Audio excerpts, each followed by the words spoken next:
at the university taking courses, my dad always was this sort of marker for me. He was a butcher, he was a meat cutter. He worked 40 years for the great Atlantic and Pacific Tea Company. He brought home his paycheck every Friday night. When I first can remember that, it was in a white envelope and it was cash money. And he put it on the table and my mother sat there with him and divided the money into a series of envelopes at the kitchen table. This is for the mortgage, this is for the car, this is for food, and then my dad would get maybe $5 for the week. But that was the way we lived our lives, and we had a lot of conversations at the dinner table about economics, about the economy. I didn't really think about it that much while it was happening when I was a little kid.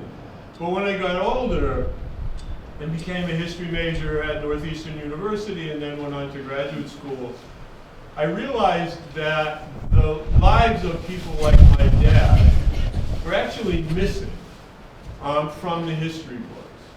And when we did industrial history or business history or economic history, we largely celebrated the lives of the really rich people and very rarely actually thought a lot about who did the work, who actually engaged day to day in making the stuff. And so when the Brendan Roses strike commemoration was happening, I got to meet a woman, Marianne Trasciatti, who teaches at Hofstra University and has been instrumental in working since 2010 on commemoration of the Triangle Shirtwaist Factory fire. A fire which probably you all know about in some way, which took the lives of about 140 young, mostly female, immigrant workers. And believe it or not, in New York City, 100 years after the fire, there was no marker commemorating the fire. People knew about the fire, but there was no marker. And Marianne and the people that were working with her were raising the money, fighting with New York University, which now owned the building where the fire occurred, and were trying to get a memorial, a marker of some kind on the building. And NYU didn't want that to happen. And so it's taken until now. So in 2022, we can happily say the money's been raised. NYU was politically persuaded it would be expedient to actually let a memorial, let a marker be built on the side of the building where the fire took place, and that is happening. You can go to Remember the Triangle Factory Fire website. If you still want to donate, they need more money, but it's being built, and next year on the anniversary of the fire in March, it should be inaugurated, it should be installed, and I plan, if all things go well, to be there. But the two of us kept talking and thinking about this, and we realized that around the country there are similar events, similar occurrences that weren't commemorated. We could use the example of Lawrence and how the hard work and dedication was done to create the exhibit on the anniversary of the 1912 strike, and the community worked really hard, Jonas Stunza and other people, to get a marker on the Lawrence Common. And so we understood why that mattered, why that was important. We said, okay, let's do a book. Let's try to think about how can we persuade people that this history matters? How can we persuade people that a life like my dad's is worth remembering, is worth writing about, is worth commemorating? And so when we wrote the book, we thought a lot about this. And so I don't like reading a lot of stuff at an event like this, but I want to read just this passage. This is the dedication, if I can find it. Dedication. This book, we dedicate this book to the 146 workers who lost their lives in the 1911 Triangle Shirtwaist Factory fire, to the 1912 Brendan Roses strikers, and to the countless frontline workers who stepped forward to take care of us in the 2020-2021 COVID-19 pandemic. May their stories be collected, preserved, and told in the coming years. We've just seen from Susan's presentation work being done here to collect, preserve, and tell those stories of people that helped all of us survive the COVID pandemic that we're still obviously struggling with. So in this book, what we tried to do is find people around the country where major events in labor history occurred and have them tell the stories of their struggles in their communities to try to get these stories remembered. And in some cases, people were successful. In some cases, they're still struggling to make it happen. But we're hoping, and we've heard from people who have gotten the book in their hands, that the book is actually provoking a conversation around the country to actually begin to think about how do we commemorate this stuff. The Lawrence History Center is a perfect example of what can happen when dedicated people want to uncover these stories. In Lowell, I want to just tell one quick story, and then I know people want to talk about the chapter in the book on Lawrence. Save us. The tent is flying. In Lowell, if you go to study the history of the city, you get an interpretation from the Lowell National Historical Park. And that story is actually quite incomplete. There are a bunch of things that are missing from the story that aggravate me. And I'm always having conversations with the park about being aggravated by them. One of the stories they do not tell is that young women who worked in the mills in Lowell in the 1830s and 1840s, who worked on cotton, that was the labor of enslaved people in the South, formed the backbone of a powerful anti-slavery movement in Lowell. Nowhere when you go through the exhibits in the park can you find that story. It's missing. How can this be? This seems a travesty to me in terms of that history. So what did people do? People in the community, we got together and we actually made a documentary on the role that working people in Lowell played to backbone the abolitionist movement in Lowell, to support the Underground Railroad, to raise money for anti-slavery causes, to invite people like Frederick Douglass to Lowell to speak, even though the Lowell economy only functioned from the importation of enslaved labor cotton. And that workers understood their role in speaking out against that institution of slavery. Why isn't that history anywhere to be seen in the city of Lowell? Now you can begin to see it because we agitated the hell out of the park to get them to do it. The second thing that's apparent when you go to the park is that all the buildings and all of the things that are commemorated really speak about the mill owners, the mill overseers, but not the workers. So the biggest mill building where people go in Lowell to learn about the history is called the Boot Cotton Mill. And it's named after Kirk Boot.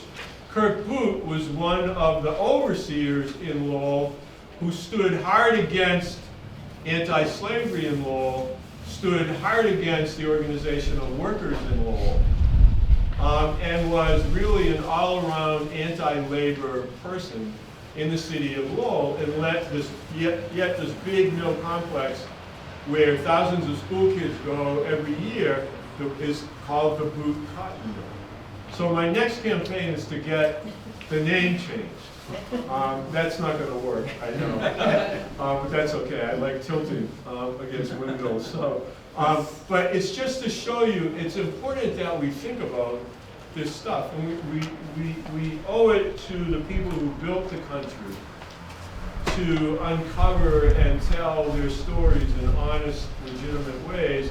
And we owe it to those people that in our museums, in our galleries, in our historic places, the actual real stories and those voices are uncovered and raised to the level of importance that for some reason somebody like Kirk Boot's name can be raised to that level of importance. I will stop there. Thanks for listening. And now I think, I don't know who, Susan, Jim, somebody, whoever, somebody's gonna talk about the Lawrence chapter, right? Okay, yeah. You guys want to sit or do you want Or sit, yeah, Yeah, go we're ahead, gonna sit. come over here and sit, so, Can I sit with you? you can.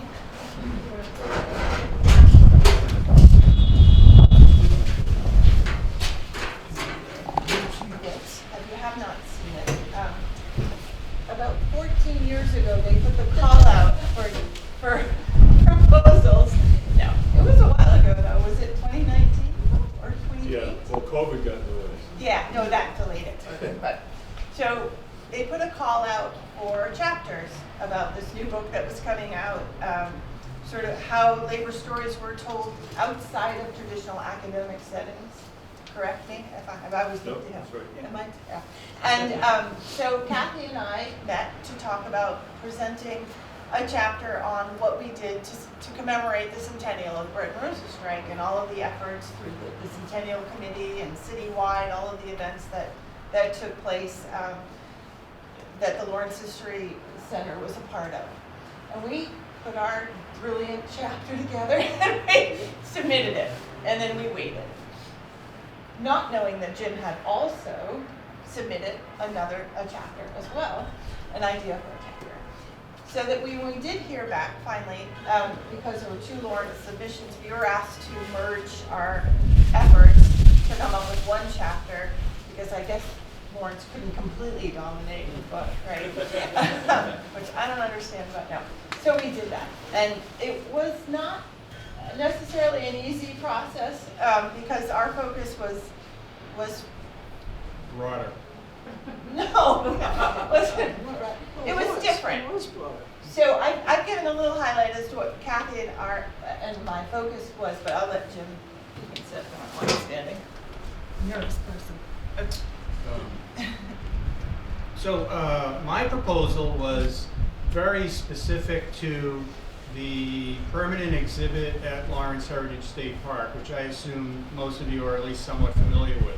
And Lawrence Heritage State Park's Visitor Center opened in 1986, and the interpretation was in the permanent exhibit was kind of based on what was known and acceptable in telling the story as of the early 1980s. Now, of course, in Lawrence, the story of the strike was no longer a suppressed memory. You know, other folks before us had come along and unearthed the story of the strike, which had been suppressed for decades. So we owe tremendous debt to people like Paul Cowan, Ralph Fasanella, Eartha, Ignatius Piscitello, and a number of other people who kind of turned the interpretation around such that instead of the strike being this shameful episode in Lawrence history as it had been for 6+ decades, it became something we could actually celebrate and take pride in. The problem for the exhibit designers in Lawrence Heritage State Park, however, was the fact that this revisionism of the story was still very controversial.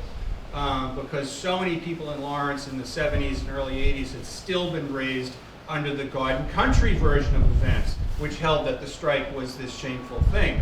And thank God the strike was suppressed and the IWW was driven out of town and all that malarkey. So when they designed the exhibit in the park, they told the new positive interpretation of the strike that it was this thing to be proud of, and that we subsequently all benefit from, but they completely omitted any reference to the Garden Country movement to suppress the strike and drive the IWW out of town, or the fact that the Garden Country version of events had been the official story in Lawrence for the next 60 years. Completely omitted, presumably because that was deemed too controversial, it would raise too many objections, what have you. So I felt that this suppression of the Garden Country story in itself is an important part of the Bread and Roses strike story. The fact that the strike story was suppressed locally for so many decades. So I wanted to write a chapter focusing, drilling down on the interpretation in the permanent exhibit, and particularly, the fact that God and Country is omitted throughout is bad enough, but there was one particular instance in which the exhibit designers actually misinterpreted or mischaracterized an image of the 1962 God and Country Parade, which many of you are familiar with. The 50-year anniversary, they reenacted a God and Country Parade here in Lawrence to celebrate that version of the history. And in the permanent exhibit, there's a picture of the God and Country, the 62 God and Country Parade, and the caption or the label next to it says that, Lawrence, here are Laurentians celebrating the anniversary of the strike in 1912. What? So that's like the highlight, or I should say the low light, of the missing, incorrect, incomplete interpretation in the exhibit. And that's what I wanted to write about. Okay, so I think having listened to Susan and having listened to Jim, you can get a sense of what process we had to go through as three instead of one single and then two as a pair contributors of chapters. And trying to synthesize these two very, very different, even though they were focused on the strike, but very different type of thoughts, was really, it bent our minds around the goal. It really did. And it took a while, and with kind responses from Bob and Mary Ann, it was, you might think about, or would it be? They worked hard on our chapter. and they were kind observations and suggestions that we profited from tremendously, because What she's saying is we were pains in the ass. No, I did not say that.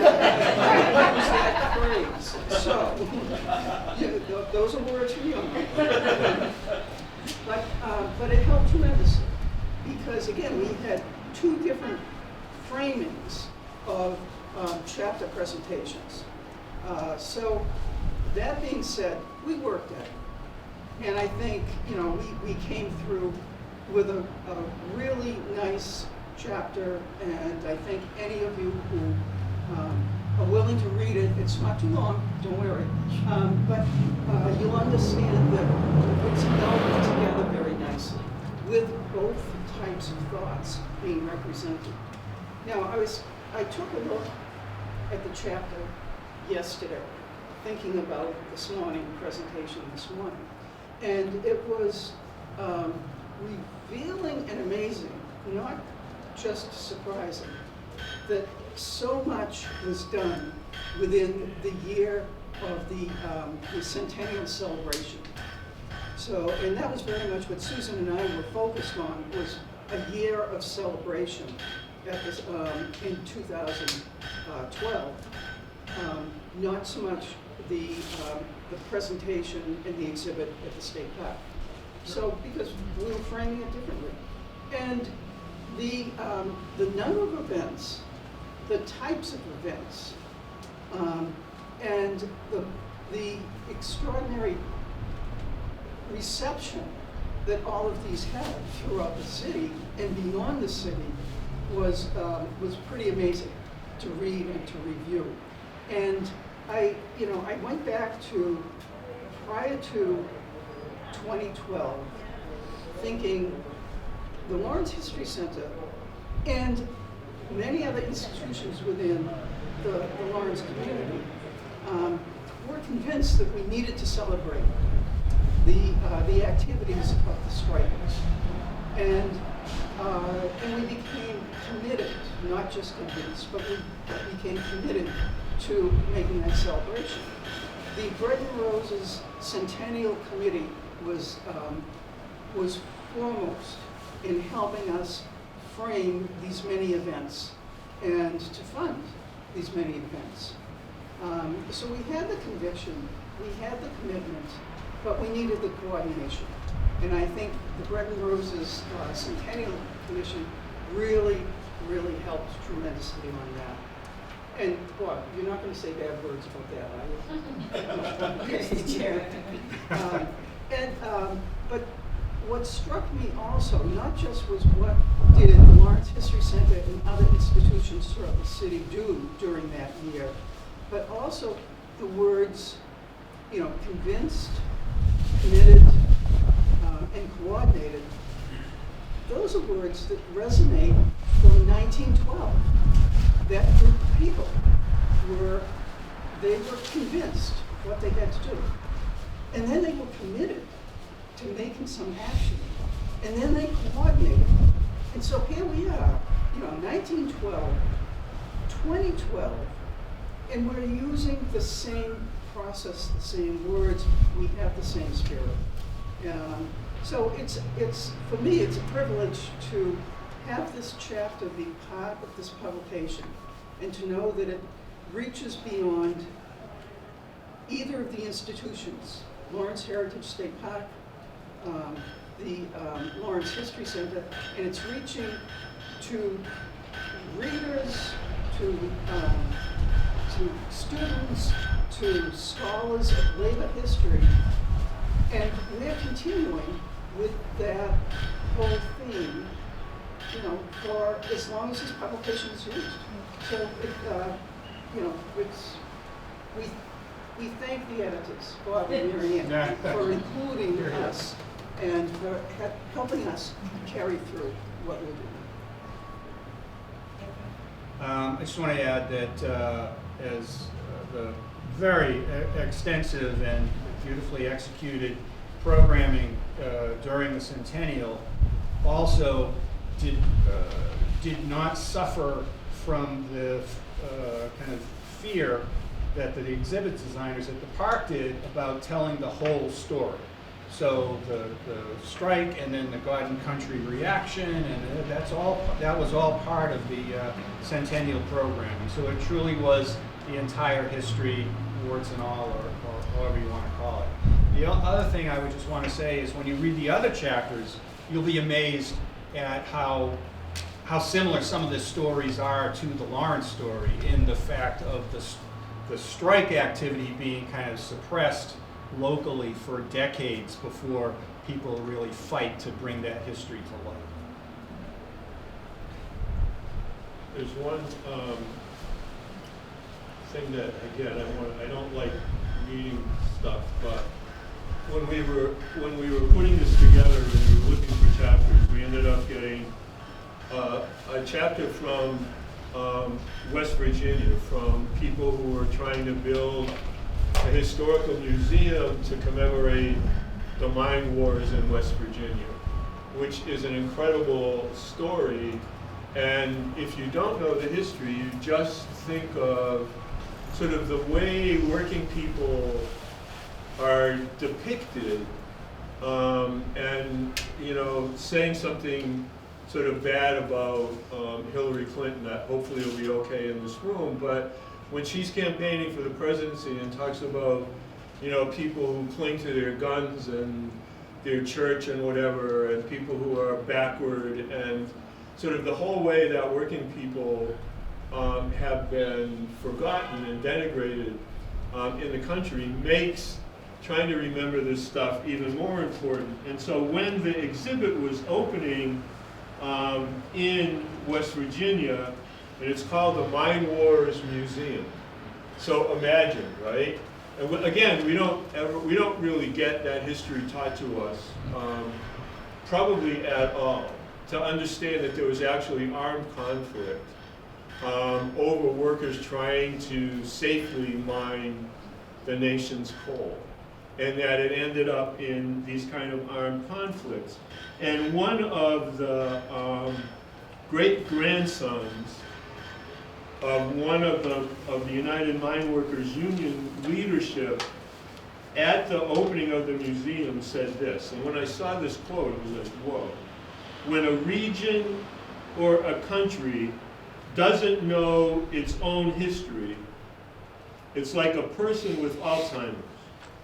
When people don't know who they are, they become much easier to manipulate. This museum is our form of reclamation.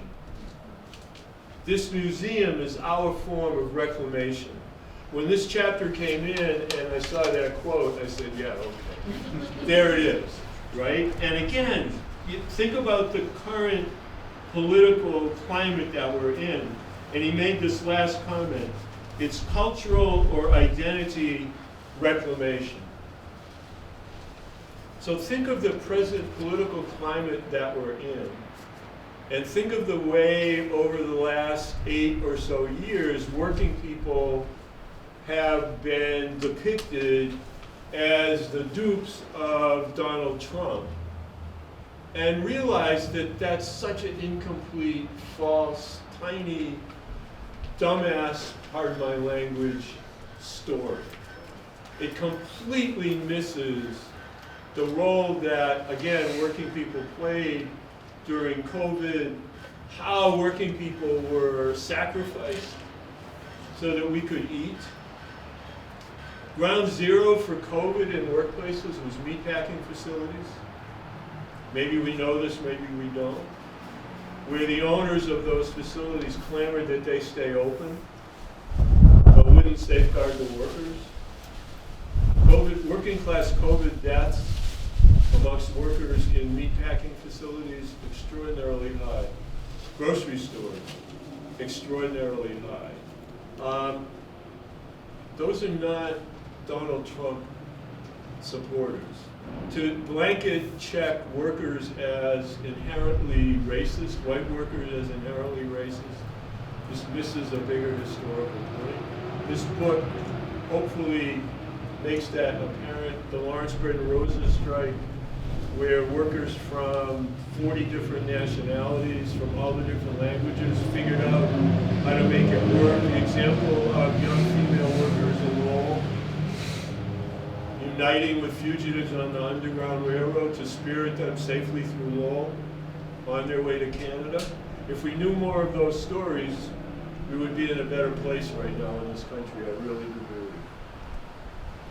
Sorry. I haven't spoken publicly in a long time. I've got a lot of pent-up crap again. Anyway, I'm done. So I read the chapter again, because I don't know, anyone who writes anything, once it's published, I look at everything with blurred eyes, because you don't want to find anything. But I found it was better than I thought we submitted, so I wondered if Bob had actually given it another round of edits before it was finalized. But does anyone have any questions about our chapter, about the rest of the book, for Bob to address? Well, this is not a question, but when I reread it yesterday, because I waited till the last minute to reread it, because, yeah, I was blurry also, I didn't notice any changes. I thought it was pretty much, I thought it was. Oh, what I'm sure he it had was. submitted, I'm yeah. teasing. And not to take away from Bob, you know, like, I think we got it down there all right. No, I know. I mean, the thing about this is that it then, so people submitted all these chapters. We edited them, worked with everybody so that there would be some sort of commonality in terms of how the chapters would hang together. Then we wrote the introductory chapter and as well headings for different sections of the book to try to create a unity, because sometimes edited volumes, you can end up with like 12 different chapters that don't connect in any way. And we really tried to think about how all of these things would connect. The other thing that's important, I think, to realize is that, so it's published by the University of Illinois. The University of Illinois has the longest running, richest labor history series of books. Basically a working class in America, like a labor history series, which was started years ago by people who I studied when I was in school, who were my idols. And so to get a book in the series, when they agreed to do it, was really quite an honor for the both of us. Working Class in America History Series, which is now published probably 40 or so, maybe even more, books on American labor history. So, and the other thing that I wanted to say about this chapter, which is the Lawrence chapter, which is really cool, is there's 2 photographs in the chapter. One is of an Oliver Partnership School student sitting in front of the Red and Roses Strike Memorial on the Common and sketching it as part of a class. So it basically puts the school in the history books. And the other one is the Lawrence High students who did the incredible mural that hung in the exhibit. And so that mural is forever in this book as well.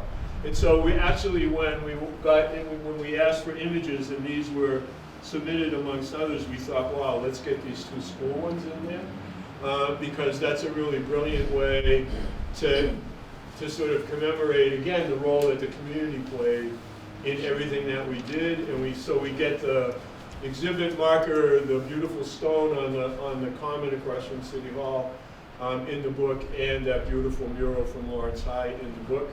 And that was a great thing that we really were appreciative of as well, to get from you all in the book, because it's unlike anything else, the other images in the book. Having 2 school pictures is very cool. So one of the students from the Oliver Partnership School was part of Mary Guerrero's My City is a Museum program. I think they were 4th or 5th graders, I think.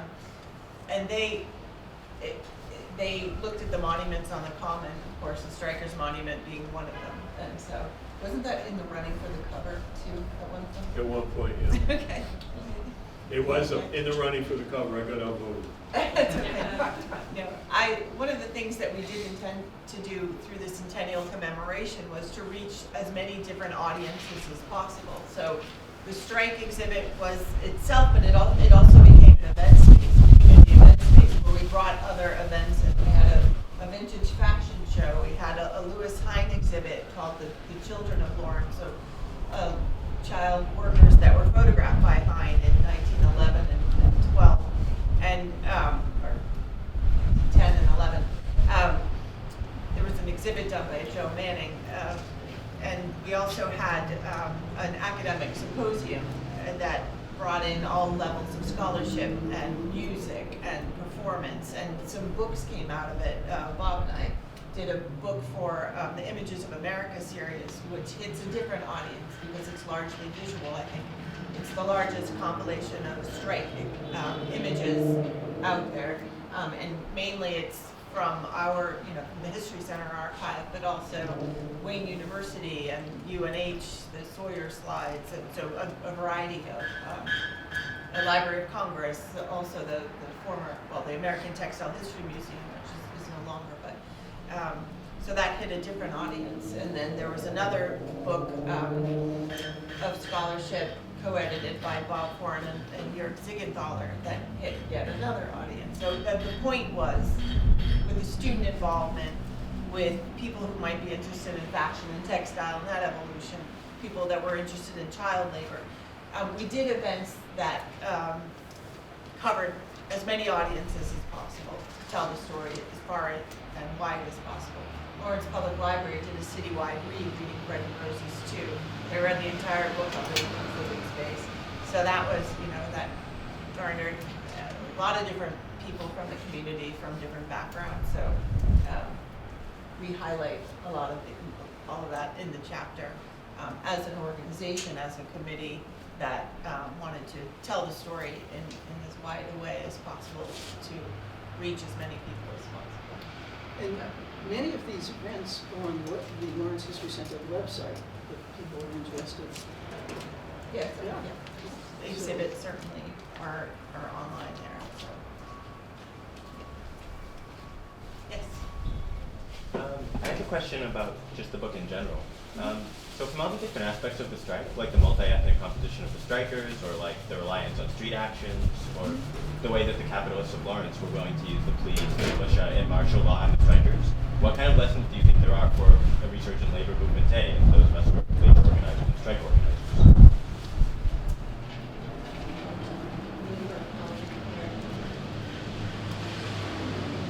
Oh dear. I wasn't thinking about it today. Well, certainly, I mean, the strike is a tremendous example of how, workers who are seen as not organizable can be organized. If you go out and do it, you're willing to meet them where they are. Because at the time, the mainstream of the labor movement had no interest in relatively unskilled industrial immigrant workforces, but the folks with a more open approach to them, namely the IWW, said, these are our people, let's do it, and they did. So it can be done despite some fairly superficial obstacles. Thanks. I also think that it demonstrates, so the strike comes at a moment when people are, as Jim said, in the labor movement, only interested in organizing largely native-born, white, skilled men. And it marks a point in labor history where where the workforce is changing, where industry in America is changing, where we're going to bigger factories, more mass production, introduction of machinery, early efforts at de-skilling workers, changing nature of who's in the workforce in terms of more and more immigrant workers, female workers.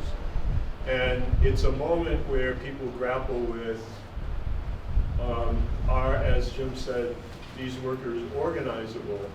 I think we're at another moment in terms of the way the workforce has changed over the last 25 or 30 years, the way workplaces are changing, the way employers are more and more wanting to make workers be individual, independent, contractors, Uber drivers, Grubhub delivery people, tech individuals as opposed to people working for Apple or whatever it would be. And so there's a new sort of workforce, and people are struggling with trying to figure out, what do we do?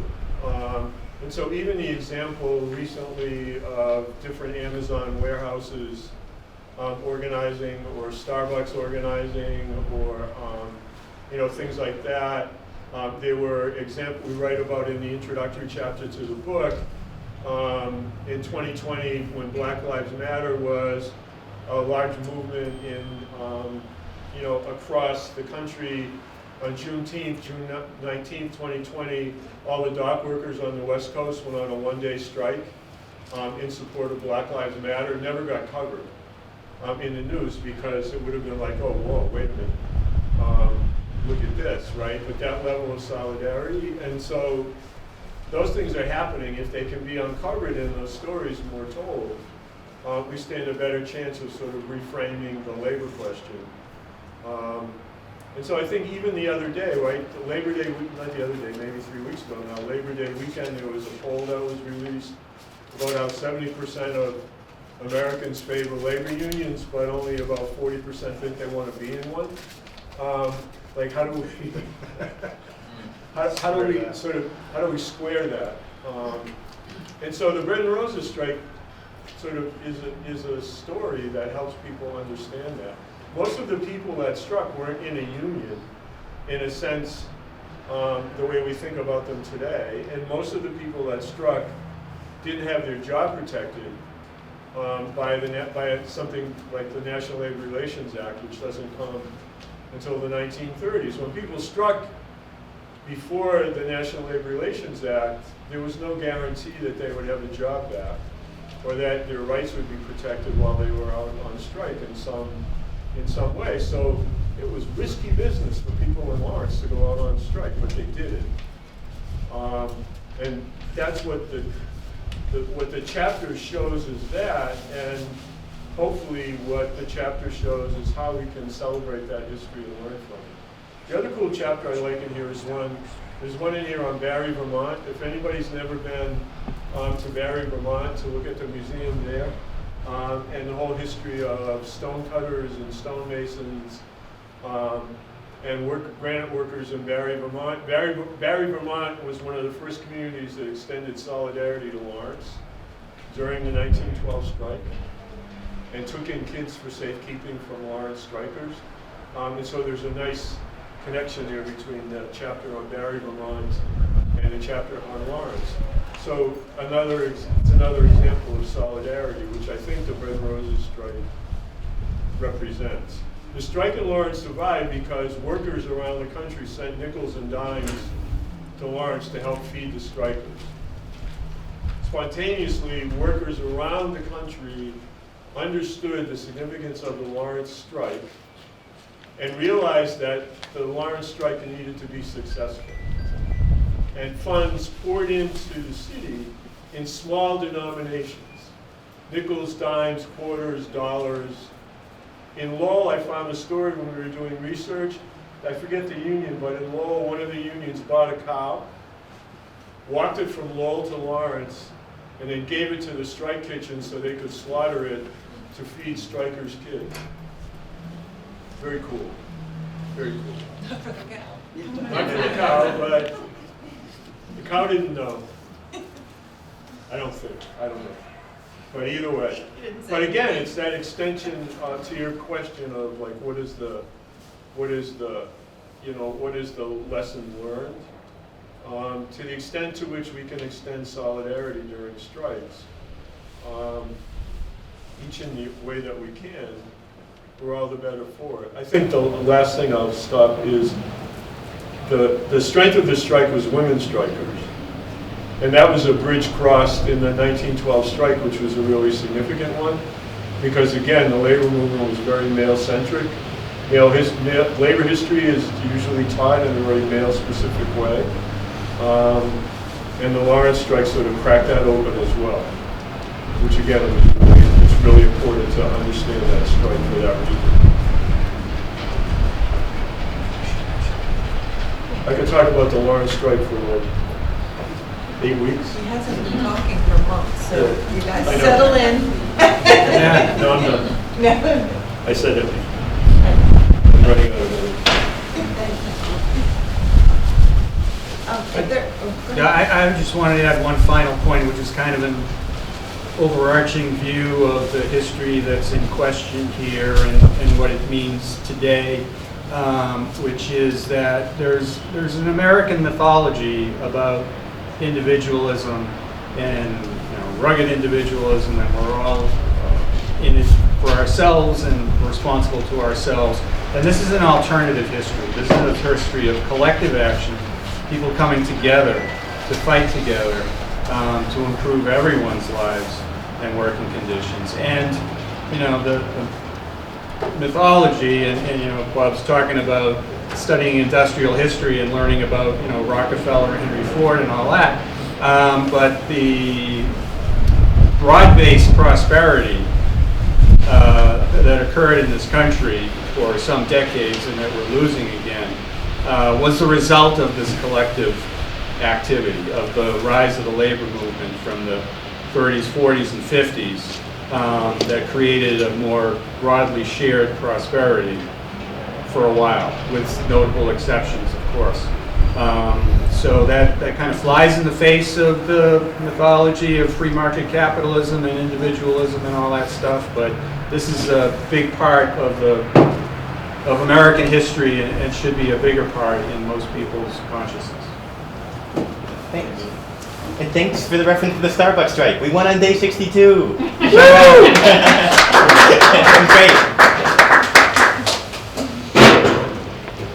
Well, copies are available for purchase. We're happy to sign them if you wish. They're also available on the website. If you get home and you think you should have bought that. We'll probably sign some here so that we have them in the collection anyway to sell to those who purchase online.